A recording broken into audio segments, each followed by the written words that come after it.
Tes 1 2. Bismillahirrahmanirrahim. Assalamualaikum warahmatullahi wabarakatuh. Alhamdulillah rabbil alamin wa bihi nasta'inu ala umuri dunya waddin, wassalatu wassalamu ala rasulillahil amin, wa ba'd. Qala Allah Ta'ala fil Qur'anil Azim, ya ayyuhalladzina amanu taqullaha haqqa tuqatih wa la tamutunna illa wa antum muslimun. Ma'asyiral muslimin wal muslimat, Bapak Ibu yang saya muliakan dan saya hormati, barakallahu fikum. Alhamdulillahirabbil alamin. Marilah kita bersyukur kepada Allah Subhanahu wa taala. Pada kesempatan kali ini Allah berikan kita nikmat hidayah, nikmat taufik. Jamaah, ketika perang Khaybar selesai, Nabi menang, sahabat bilang ke Rasulullah sallallahu alaihi wasallam, "Kita hebat ya Rasulullah, kita bisa mengalahkan benteng-benteng Yahudi." Maka Nabi berkata, "Laulallah lahtadaina wala sallaina wala sumna." Ini semua kalau bukan karena Allah, kita nggak bakal dapat hidayah, nggak bisa sholat, nggak bisa puasa. Jadi semua keutamaan ini adalah tafaddulan, nikmat dari Allah Subhanahu wa ta'ala.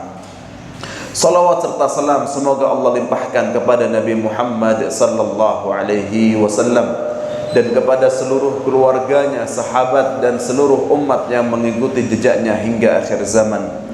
Jamaah, Bapak Ibu yang saya hormati, barakallahu fikum. Saat ini kita akan mengkaji tentang sejarah sahabat yang mulia Ali bin Abi Thalib radhiyallahu anhu. Kita manggilnya siapa, Pak?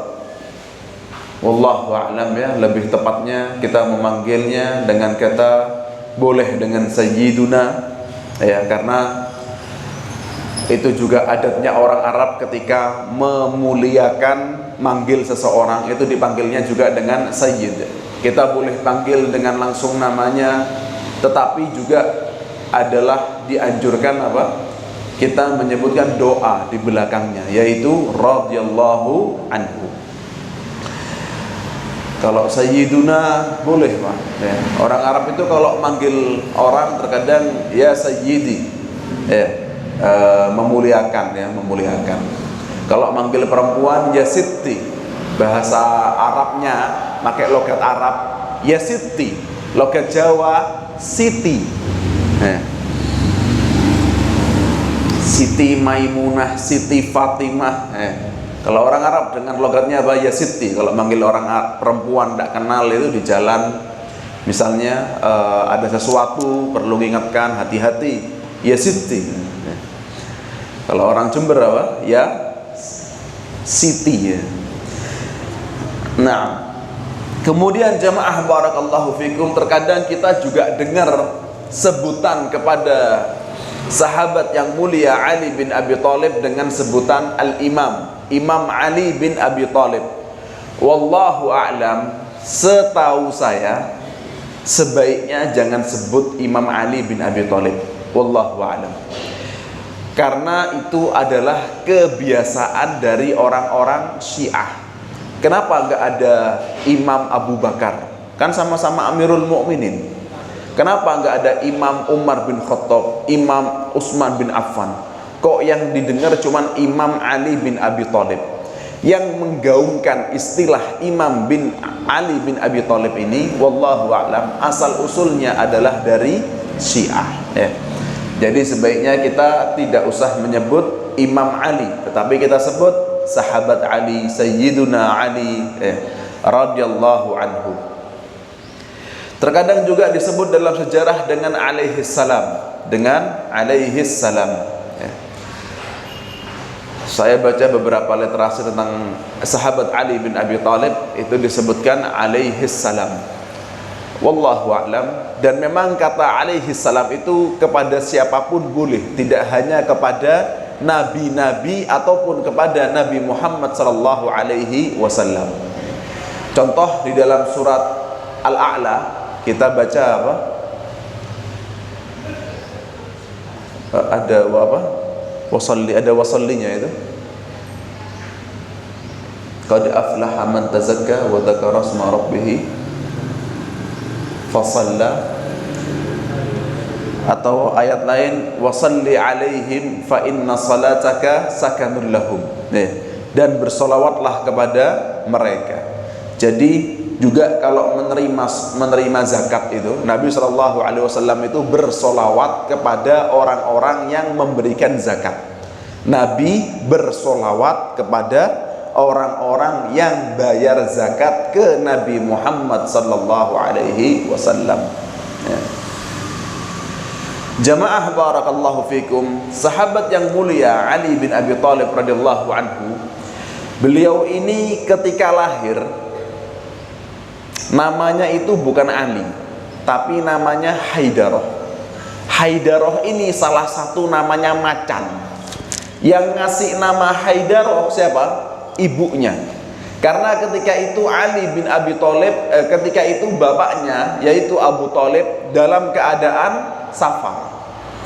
Ketika pulang, anaknya sudah lahir, istrinya sudah melahirkan. Tanya, siapa anaknya ini? Siapa namanya? Maka istrinya Abu Thalib yang bernama Fatimah menyebutkan namanya adalah Haidarah. Terus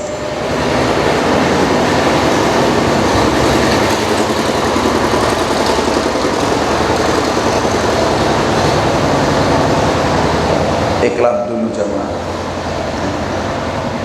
Sama Abu Thalib diganti, jangan namanya Haidarah. Ali bin Abi Thalib gak mau namanya Haidarah, biar dia selamat dikasih nama Ali, jangan Haidarah. Orang Arab itu biasa ngasih nama anak-anaknya namanya Hafsah, namanya Asad, Fahad, dikasih nama Harb. Harb itu artinya perang. Kalau Fahad, Namirah itu artinya nama-nama macan, kucing buas. Orang Arab itu biasa ngasih nama anak-anaknya nama-nama kucing buas, macan-macan, nama singa ini. Dan mereka bangga dengan nama-nama itu. Jadi ketika lahir, ibunya ngasih nama Haidarah. Tetapi kemudian bapaknya tidak pingin anaknya ini menjadi apa? Bapaknya tuh khawatir ya, nggak kepingin anaknya itu nanti jadi orang yang keras, orang yang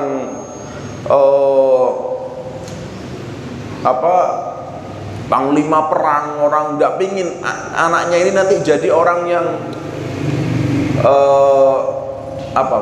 intinya begitu ya. Akhirnya dikasih nama Ali. Ali apa artinya? Tinggi, mulia ya.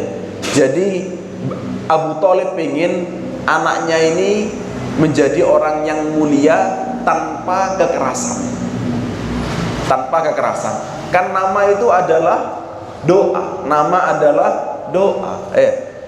Tapi subhanallah, yang terjadi apa? Dua-duanya. Ali bin Abi Thalib orangnya mulia dan keras. Berarti doa bapak dan ibunya terkabul.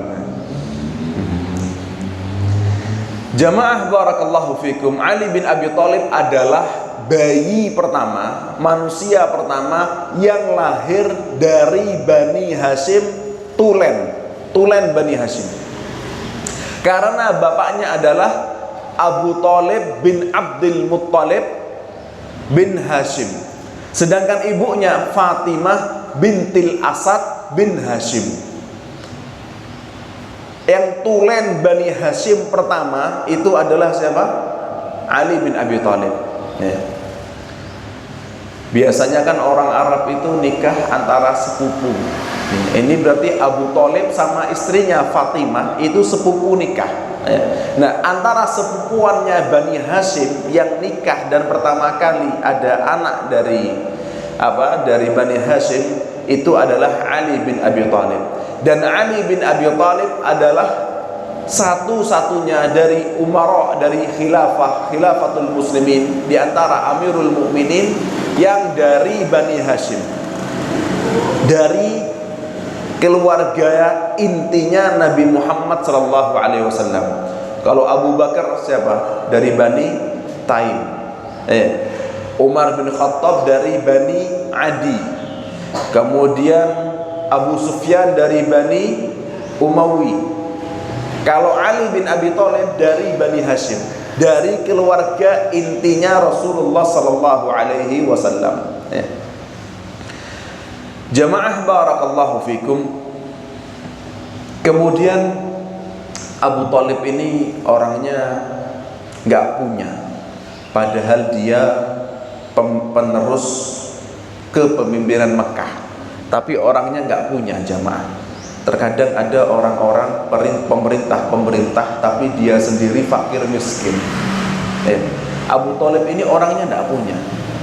Maka Nabi SAW bicara dengan pamannya Al-Abbas bin Abdul Muttalib untuk bantu Abu Thalib. Maka kemudian Al-Abbas minta satu anaknya Abu Thalib untuk dirawat sama Abbas.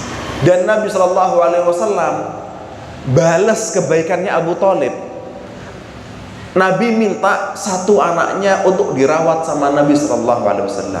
Maka Abu Thalib menitipkan Ali, dan Abu Thalib menitipkan Ja'far kepada Al-Abbas bin Abdul Muttalib. Ketika itu umurnya Ali bin Abi Thalib 5 tahun. Dan ketika Ali usia 10 tahun, Nabi SAW mendapatkan wahyu. Ali tinggal di mana, Pak? Ya tinggal di dalam rumahnya Nabi Muhammad SAW. Umurnya 10 tahun, belum balik, masih anak-anak. Kemudian mendapati Nabi Muhammad dan istrinya Khadijah radhiyallahu anha sedang sholat. Ya, tapi sholatnya seperti apa? Wallahu a'lam. Karena fikihnya itu syariatnya kan bertahap. Dan sholat secara bahasa itu artinya doa. Sholat secara bahasa artinya doa. Oh ya, disebutkan dalam riwayatnya itu sedang sholat. Ali bin Abi Thalib tanya, "Madza tasna'a?" Kalian berdua sedang apa, wahai paman, wahai bibi, wahai bukan paman, sepupu ya sama Nabi sallallahu alaihi wasallam. Sedang apa? Maka Nabi menjawab, sedang berdoa. Doa apa? Maka Nabi kemudian sallallahu alaihi wasallam mengajarkan kepada Ali, ini ada wahyu dari Allah Subhanahu wa taala bahwa sepupunya yaitu Nabi Muhammad SAW telah diangkat menjadi nabi utusan Allah dan mengajarkan untuk tauhid, hanya nyembah Allah, tidak nyembah patung-patung yang ada di Mekah yang ditawassuli, yang menjadikan perantara kemudian untuk doa kepada Allah Subhanahu wa taala. Maka kemudian subhanallah, Ali bin Abi Thalib ini bagus. Dia menyegerakan kebaikan dan dengan adab dan akhlak. Ini perkara yang besar, Maka beliau izin dulu ke Abu Thalib. Beliau berkata, minta waktu, mau datang ke bapaknya dulu dan izin kepada Abu Thalib. Kemudian Ali tanya kepada bapaknya Abu Thalib, "Wahai ayah, aku bermusyawarah kepadamu, aku tanya kepadamu, bagaimana aku ini diajak oleh Muhammad bin Abdullah untuk mengikuti agamanya." Maka Abu Thalib berkata, "Anakku, apapun yang diajarkan oleh saudaramu, maka ikutilah, taatilah, nurutlah dengan saudaramu itu, dengan sepupumu itu."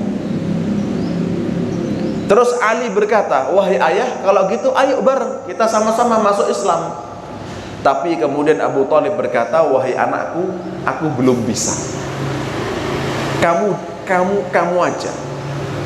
Maka ketika itu juga, ketika Nabi mengizinkan Ali untuk datang ke rumahnya Abu Thalib, Nabi ngasih wasiat, "Diem, jangan disebarkan kepada siapapun. Jangan ngomong kepada siapapun kalau saya adalah utusan Allah Subhanahu wa taala. Rahasia."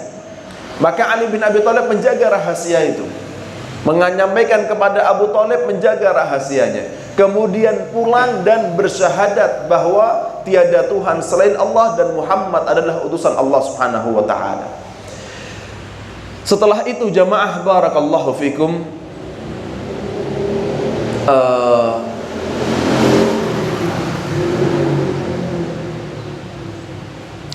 catatan saya.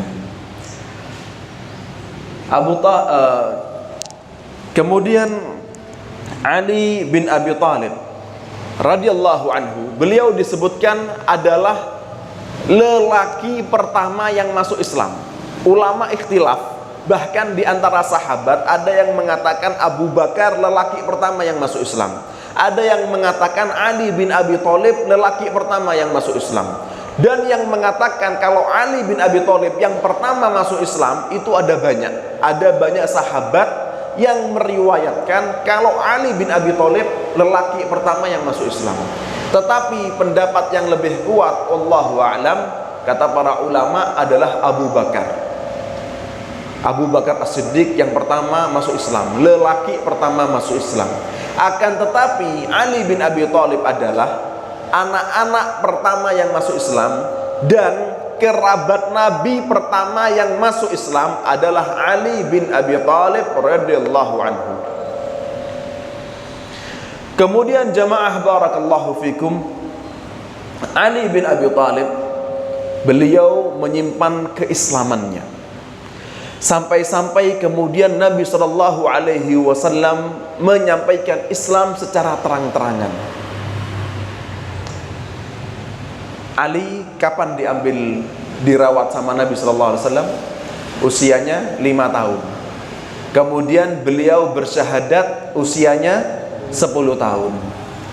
Kemudian ketika Nabi mulai pertama kali dakwah secara terang-terangan, tahun keberapa dari kenabian?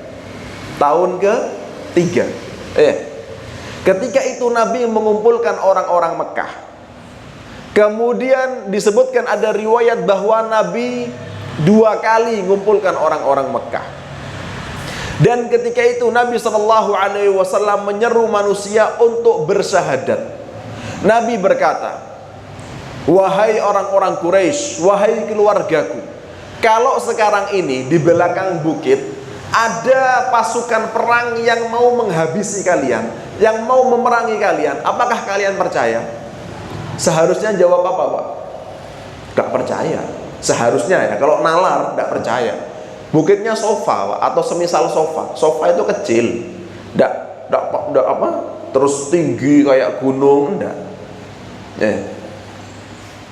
Seharusnya bilang gak percaya. Tapi percaya sama Nabi Muhammad SAW, karena mereka berkata, engkau orang yang jujur, kami tidak pernah mendapatimu berdusta. Kemudian Nabi mengajak dan menyebutkan keluarga-keluarganya untuk masuk Islam. Kemudian ternyata direcohi sama Abu Lahab. Kemudian Nabi SAW berkata, man yubayi'uni, man yubayi'uni. Siapa yang berbaiat kepadaku, siapa yang berbaiat kepadaku, siapa yang mau bersyahadat kepadaku. Semuanya diem dan sudah direcoki sama Abu Lahab. Ternyata ketika itu ada seorang pemuda berkata, ana laha ya Rasulullah, aku mau berbaiat kepadamu ya Rasulullah. Ketika itu berarti umurnya Ali berapa tahun, Pak? 13 tahun. Berani ngomong di antara orang-orang Quraisy yang di sana ada seperti Abu Lahab, Abu Sufyan, Abu Jahal, ada Al-Walid bin Al-Mughirah, ada orang-orang yang sangat disegani. Tetapi untuk kebaikan, untuk al-haq, bocah 13 tahun berkata, ana laha ya Rasulullah. Bibit-bibit mentalnya sudah kelihatan. Kemudian jamaah barakallahu fikum, maka Ali bin Abi Thalib senantiasa selalu bersama Rasulullah sallallahu alaihi wasallam. Di mana rumah dakwah di Mekah itu? Apa namanya? Baitul Arqam. Baitul Arqam. Kemudian bahkan ketika beliau sallallahu alaihi wasallam mau safar, mau hijrah ke Madinah. Beliau mau hijrah ke Madinah. Nabi sallallahu alaihi wasallam berkata, orang-orang Quraisy mau membunuhku malam ini wahai Ali. Dan aku pingin engkau tidur di tempat tidurku.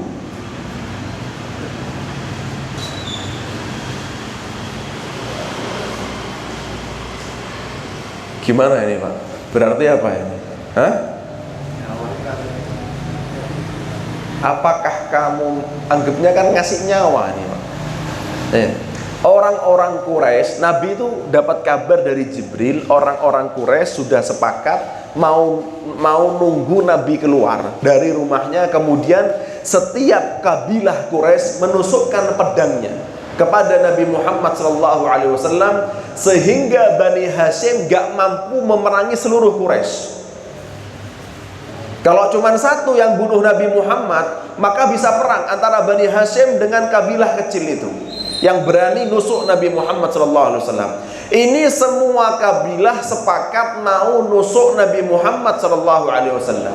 Kemudian Nabi ngasih kabar kepada Ali bin Abi Thalib, wahai Ali, maukah kamu tidur di kasurku, di ranjangku, di rumahku? Maka Ali berkata, ana fidaka ya Rasulullah, aku adalah tebusanmu wahai Rasulullah SAW. Subhanallah. Ya, di dalam Islam itu ada tebusan, ya. Ada tebusan. Dan orang-orang Arab itu ada tebusan, bahkan tebusannya itu nyawa. Tebusannya itu bahkan apa? Nyawa. Di antara adatnya orang Arab, Pak, misalnya ada orang sudah dihukum mati, ini sebelum syariat Islam ya. Ada orang mau dihukum mati, kemudian orang ini izin kepada kabilah yang mau hukum dia mati, izin mau pulang dulu, ada urusan yang harus diselesaikan sebelum dia dihukum mati. Maka orang ini boleh mendapatkan tebusan. Siapa yang mau menebus dirinya, dalam artian menjadi apa? Kayak domin, menjadi penjamin. Itu ada di orang Arab, apa adat orang Arab yang kemudian menjadi syariat juga. Boleh seseorang menjadi penjamin. Dan penjaminan penebusan pertama di dalam Islam adalah jaminannya Ali bin Abi Thalib untuk saudaranya Muhammad Rasulullah sallallahu alaihi wasallam. Berarti kan siap mati. Dan Ali bin Abi Thalib itu kalau beliau jalan dilihat dari belakang, bentuk dadanya, bahunya, punggungnya, bentuk tubuhnya itu sama persis dengan bentuknya Nabi Muhammad SAW. Jadi orang-orang Quraisy kalau ngintip rumahnya, oh masih tidur, pakai selimut, bentuk tubuhnya itu kan kelihatan, Pak. Kalau kita sudah kenal sama orang, sama keluarga kita, pakai selimut misalnya, oh itu fulan, kan kelihatan, kita tahu bentuk tubuhnya. Bentuk tubuhnya Ali bin Abi Thalib itu sama persis dengan bentuknya Rasulullah SAW. Jadi dilihat sama orang-orang Quraisy, diintip, oh masih tidur. Maksudnya nunggu keluar, kalau keluar mau ditusuk. Ternyata sampai pagi tidak keluar, nggak keluar. Kemudian didobrak, ternyata bukan Rasulullah SAW melainkan Ali bin Abi Thalib radhiyallahu anhu. Dan subhanallah, Nabi SAW itu nitip kepada Ali, wahai Ali, tidurlah di sana. Dan ketika Ali mau menjadi penjamin, menjadi apa? Fida, ya. Bagi Nabi SAW, Nabi ngasih kabar bahagia, wahai Ali, kamu gak bakal kenapa-kenapa, kamu bakal selamat. Dan subhanallah, Ali bin Abi Thalib, ya, setelah beliau berjuang, setelah beliau bertekad, beliau mendapatkan jaminan keamanan dari Rasulullah SAW. Jaminannya itu secara ucapan, Pak. Bukan kemudian Nabi menyiapkan penjaga secara zahir kelihatan, bukan. Jaminannya itu ucapan, diterima dengan iman. Maka kita perlu niru Ali bin Abi Thalib ini.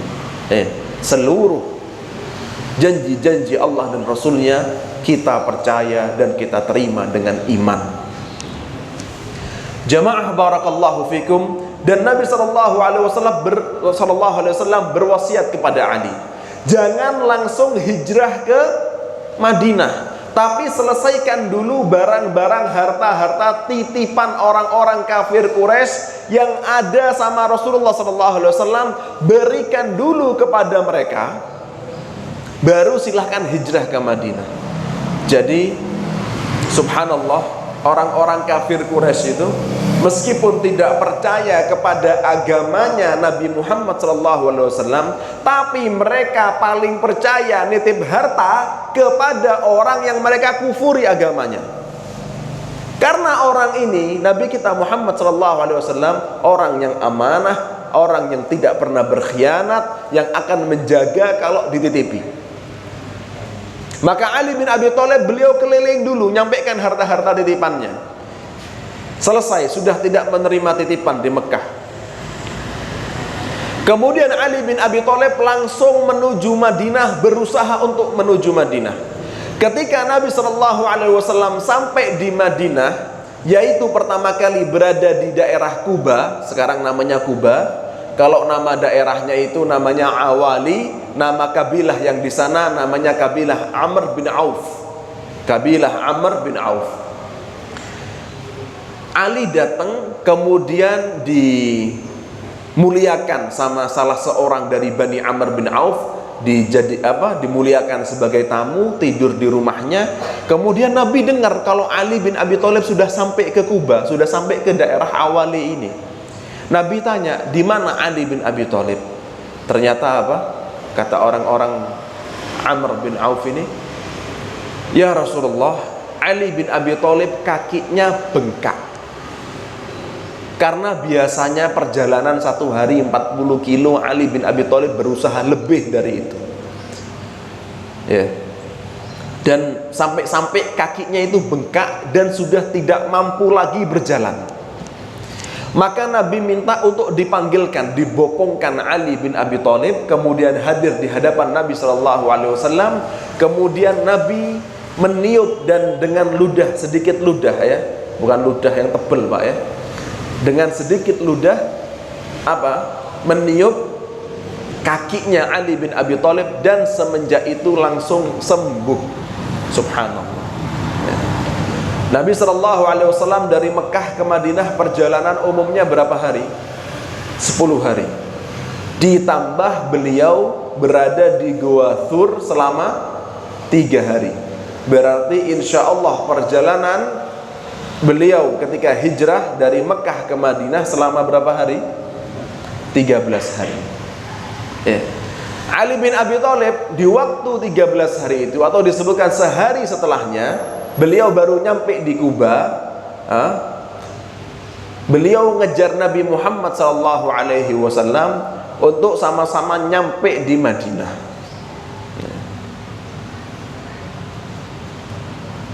Berarti beliau kan gak langsung berangkat, tapi apa Pak? Ngirim dulu titipan-titipan itu.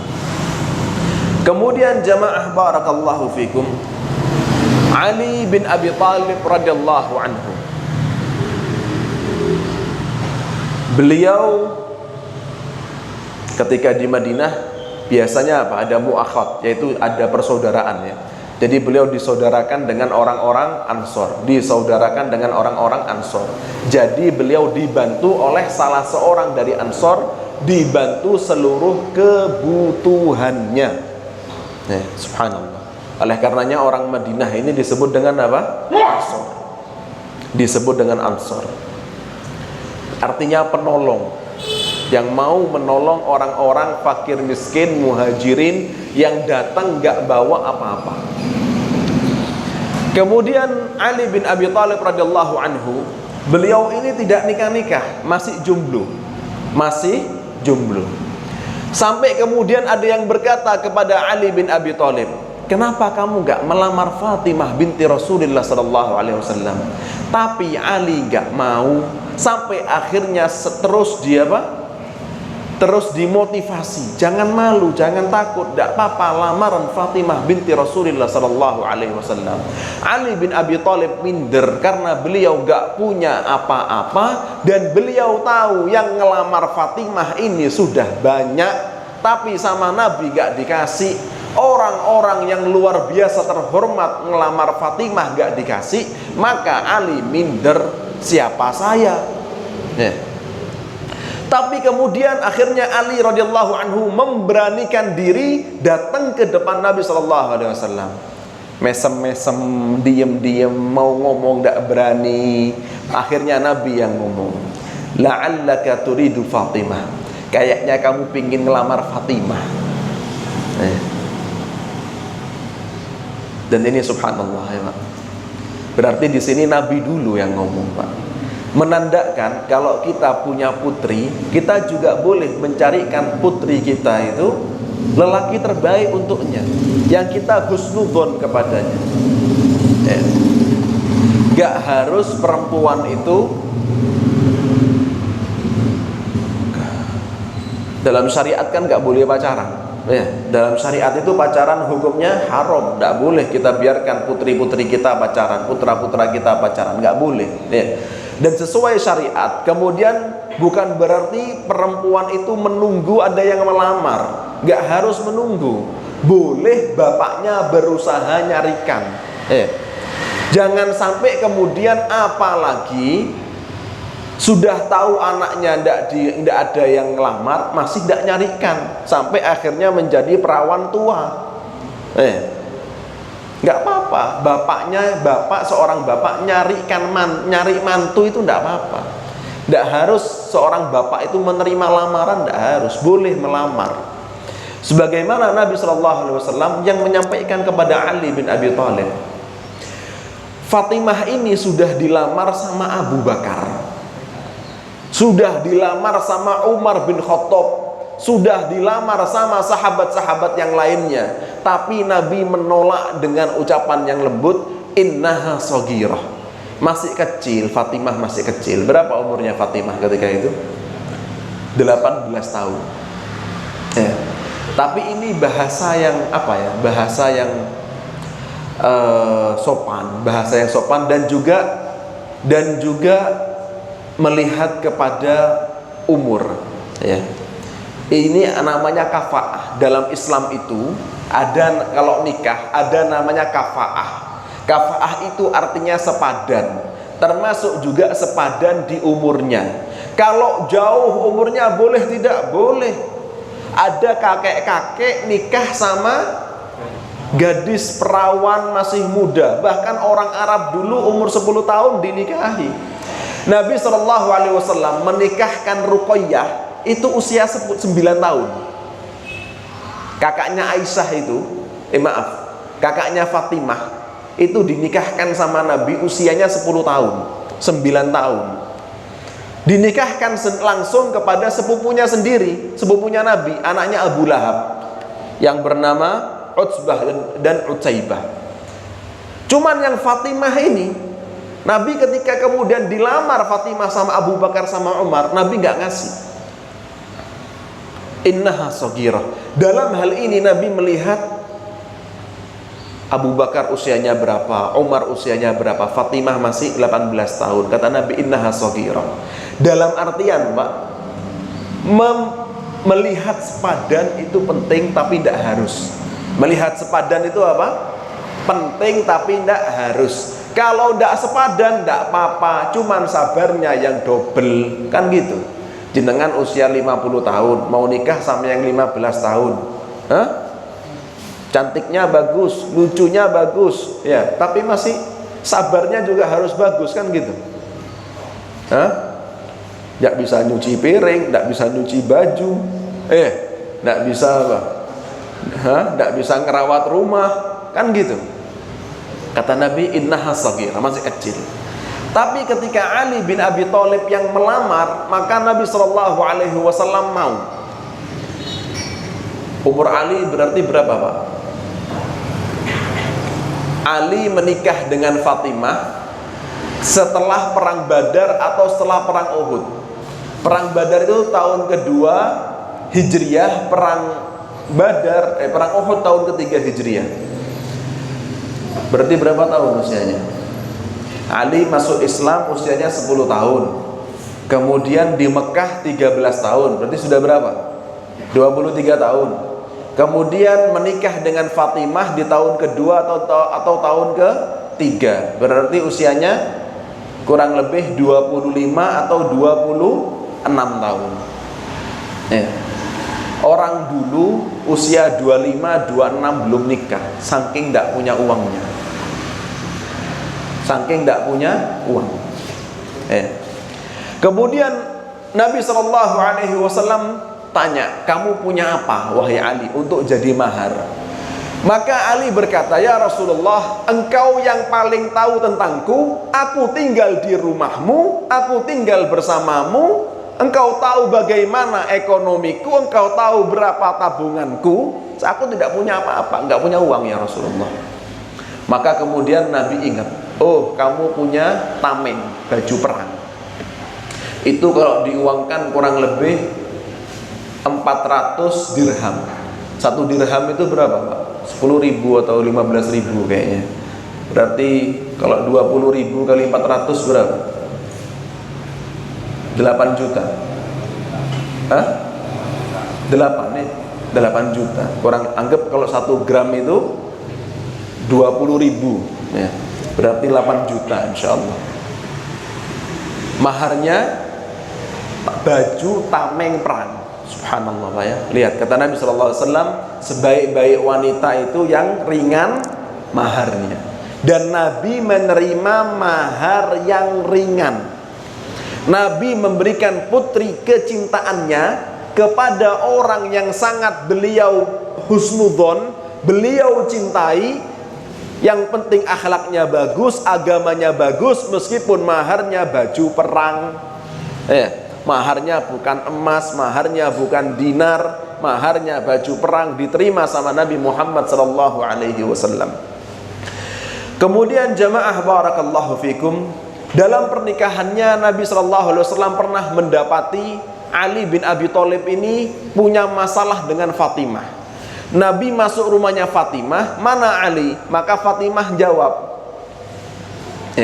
Fatimah jawab dan juga ngadu ke bapaknya. Ali lagi ngamuk, tidak mau di rumah wahai bapakku. Kemudian dicarilah. Nabi nyari Ali kemana? Ke masjid.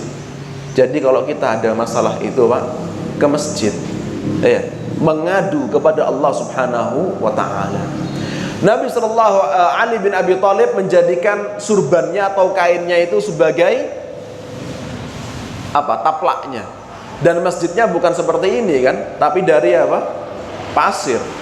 Ternyata taplaknya itu tersingkap, kemudian debu-debu itu ada di mukanya Ali bin Abi Thalib.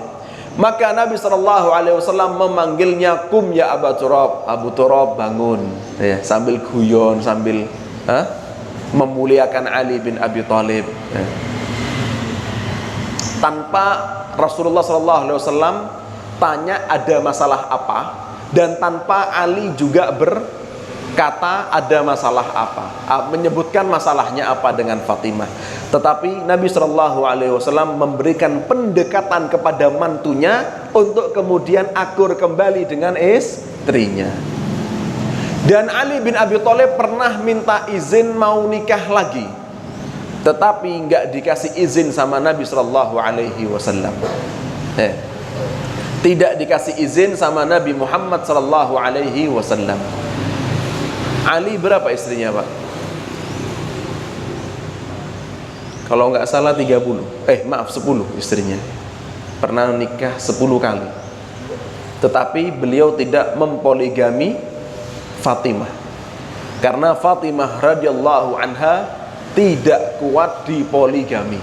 Terkadang Pak, poligami itu memang boleh, terutama kalau misalnya lakinya butuh. Tapi lihat juga istrinya, sebagaimana Ali bin Abi Thalib melihat istrinya. Istrinya kuat tidak di poligami. Dan orang Arab zaman dulu Pak poligami semua. Sampai sekarang poligami semua orang Arab. Tapi Ali bin Abi Thalib lihat istrinya tidak kuat di poligami. Saya tahu ada perempuan itu yang nyuruh suaminya nikah lagi. Ada perempuan yang kalau ada omongan poligami, mungkin di belakang juga langsung nangis, langsung sakit.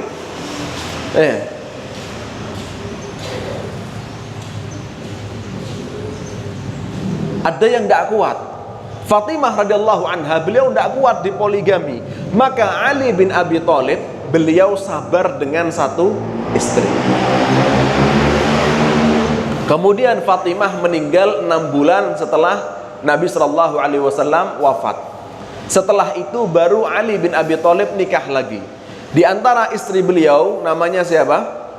Kalau nggak salah ada namanya Asma binti Umais. Asma binti Ummais ini jandanya Ja'far bin Abi Thalib, iparnya Ali bin Abi Thalib, yang kemudian sudah dinikahi pula oleh Abu Bakar As-Siddiq radhiyallahu anhu, kemudian dinikahi oleh Ali bin Abi Thalib. Ya. Subhanallah. Juga nikahnya Pak nolong janda. Ya. Bukan janda sekali, janda 2 kali. Ya. Kemudian jamaah barakallahu fikum, Ali bin Abi Thalib punya anak itu sekitar, punya anak laki 14, punya anak perempuan 16. Berarti berapa? 31 ya? 31 kurang lebih insyaallah jumlah anaknya Ali bin Abi Thalib. Di antara anak-anaknya Ali bin Abi Thalib ada yang namanya dari Fatimah radhiyallahu anha Al-Hasan wal Husain. Oleh karenanya beliau juga dijuluki dengan Abul Hasanain. Abul Hasanain. Punya 2 anak namanya Hasan dan Husain. Kemudian di antara anak-anaknya Ali bin Abi Thalib itu ada yang namanya Muhammad Al-Akbar wal Muhammad Al-Awsat. Dikasih nama Muhammad, bahkan 2 anaknya namanya Muhammad. Kadang orang Arab Pak punya anak sak duluran namanya sama dan itu sampai sekarang. Jadi nanti kalau manggil anaknya misalnya siapa? Muhammad besar, Muhammad kecil, sama-sama Muhammad. Saking sayangnya, cintanya, mengagungkannya Nabi Muhammad SAW sampai anak-anaknya namanya Muhammad 2 anak, bukan cuma 1. Dan bantahan kepada orang-orang Syiah, di antara anak-anaknya Ali bin Abi Thalib namanya Abu Bakar dan Umar. Abu Bakar dan Umar. Kalau Ali bin Abi Thalib benci kepada Abu Bakar dan Umar, kalau Ali bin Abi Thalib mengatakan Abu Bakar dan Umar mengambil imarah, mengambil khilafah dari yang seharusnya dipegang oleh Ali bin Abi Thalib, maka enggak mungkin namai anaknya Umar, Abu Bakar. Harusnya kan dendam, masa anaknya dikasih nama Abu Bakar? Anak kan disayangi Pak, digendong, dicium. Dan beliau nikah lagi, punya anak itu setelah sudah zaman kepemimpinannya Abu Bakar dan Umar. Bukan masih belum ada masalah Abu Bakar dan Umar, bukan, setelahnya beliau punya anak dikasih nama Abu Bakar Umar. Masa dia benci sama Abu Bakar, benci sama Umar, terus gendong anaknya, nyium anaknya, dulang anaknya, dipanggil Abu Bakar lucu, Umar lucu, Umar ganteng? Kan tidak mungkin. Maka ini bantahan kepada Syiah bahwasanya Ali bin Abi Thalib menerima khilafah Abu Bakar dan khilafah Umar ibn al-Khattab radhiyallahu anhu.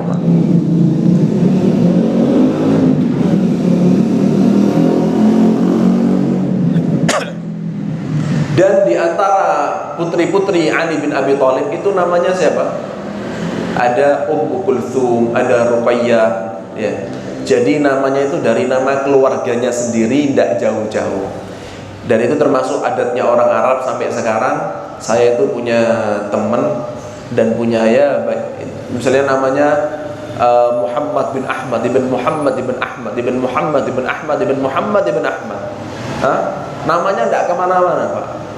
Sudah, saya mau punya anak, kasih nama siapa ya? Kadang kan orang gitu, Ustadz minta tolong kasih nama anak saya. Kalau adatnya orang Arab itu sudah nama mbahnya, nama pamannya, nama tantenya, nama neneknya, seperti itu. Namanya tidak kemana-mana. Jamaah barakallahu fikum. Kemudian Ali bin Abi Thalib, beliau ini orang yang sangat berani. Ketika perang Badar, Pak, ketika perang Badar, orang-orang kafir Quraisy mengeluarkan 3 orang untuk mubarozah. Jadi sebelum perang berkecambuk, itu dikeluarkan dulu 3 orang, 6 orang, 9 orang untuk kemudian duel dulu di hadapan 2 pasukan perang ini.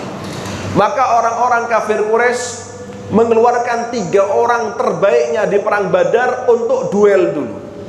Maka kemudian keluarlah dari kaum muslimin orang-orang Ansor yang mau duel melawan orang-orang kafir Quraisy. Tetapi ternyata kurang ajar, kafir Quraisy ini berkata, "Wahai Muhammad, saya nggak mau orang-orang ini. Siapa mereka? Saya nggak kenal. Kita mau bunuh keluarga kita sendiri. Keluarkan dari Bani Hashim, keluarkan dari Quraisy." Maka akhirnya Nabi SAW manggil Hamzah bin Abdul Muttalib, Ali bin Abi Thalib, dan kalau nggak salah Abul Harith namanya. Abul Harith ini sepupunya Nabi SAW. Bani Hashim, sepupu langsung sama Nabi SAW. Ali menang, Hamzah menang, Abul Harith kalah ketika itu. Ya, tertusuk. Kemudian ketika perang Uhud, ada orang yang sangat kuat namanya Kusum. Dia ini disebut Kusum. Kusum itu artinya apa? Belah, Pak. Saking seringnya belah orang. Ya, saking seringnya belah orang. Kusum ini keluar ketika perang Uhud. Kemudian siapa yang mau keluar? Ali langsung berdiri. Analah, saya ya Rasulullah. Kemudian Nabi SAW mengizinkan Ali untuk perang, untuk duel melawan Kusum. Ali ini belum diketahui bagaimana jejak masa lalunya, itu belum diketahui. Ya. Cuman beraninya luar biasa. Ini orang yang disebut dengan Kusum, tukang beleh orang. Ali bin Abi Thalib mau melawan Kusum ini. Subhanallah, menang di perang Uhud. Ya. Kemudian di perang Khandaq itu juga ada. Khandaq ini kan perang ada parit ya. Juga ada mubarozah di sana.